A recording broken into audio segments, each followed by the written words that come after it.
Uma pequena formiga anda sobre uma régua partindo da posição A e se movimentando até B. Em seguida, retorna até a posição C, como indicado na figura abaixo. Aqui a gente pode perceber que a formiguinha começa na posição 2, vai até a posição 9 e retorna até a posição 5.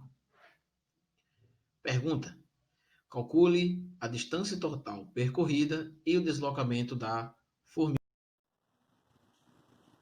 Vamos lá, olha só.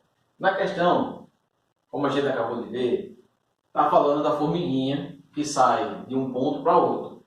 Só que ela vai desse ponto aqui ao ponto B e vai desse ponto ao ponto C. Essa é a figura que está apresentada aí. Então, nessa régua, eu tenho aqui o ponto 2, aqui eu tenho o ponto 9 e aqui eu tenho o ponto 5. Bom, aí eu tenho aqui, né?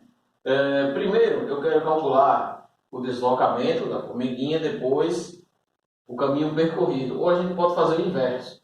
Olha só, saindo do A para o B, eu vou ter uma distância.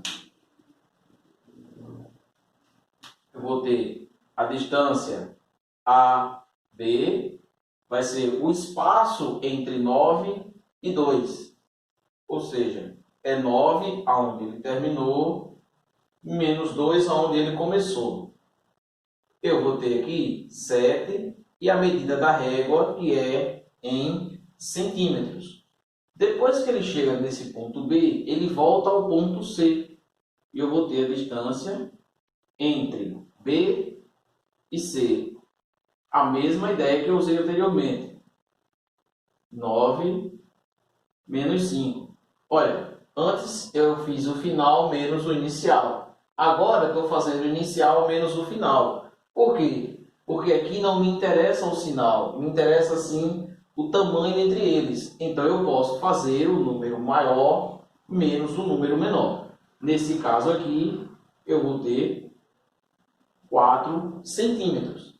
E com a junção dessas duas informações, eu tenho a distância total percorrida pela formiguinha, que é a distância que ele andou primeiro, a distância de A para B, mais a distância que ele caminhou na volta, a distância de B até C.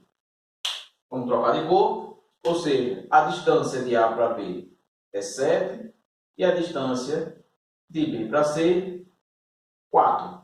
7 mais 4, 11 centímetros. Aqui nós temos a distância percorrida entre um ponto A indo para o B e voltando para o C. Agora, para calcular o deslocamento, eu vou ter que fazer o seguinte. Deixa eu pegar outra caneta. O deslocamento, aqui sim vai me interessar o ponto onde ele terminou todo o caminho e o ponto onde ele começou. Então, o deslocamento da formiguinha vai ser o ponto onde ele terminou, vou chamar de final, menos o ponto onde ele começou, que é o inicial. Ou seja, ele terminou no 5 e ele começou no 2. 5 menos 2. Logo, o deslocamento desse cidadão foi de 3 centímetros. Aqui nós temos a ideia de deslocamento e caminho percorrido. Até a próxima.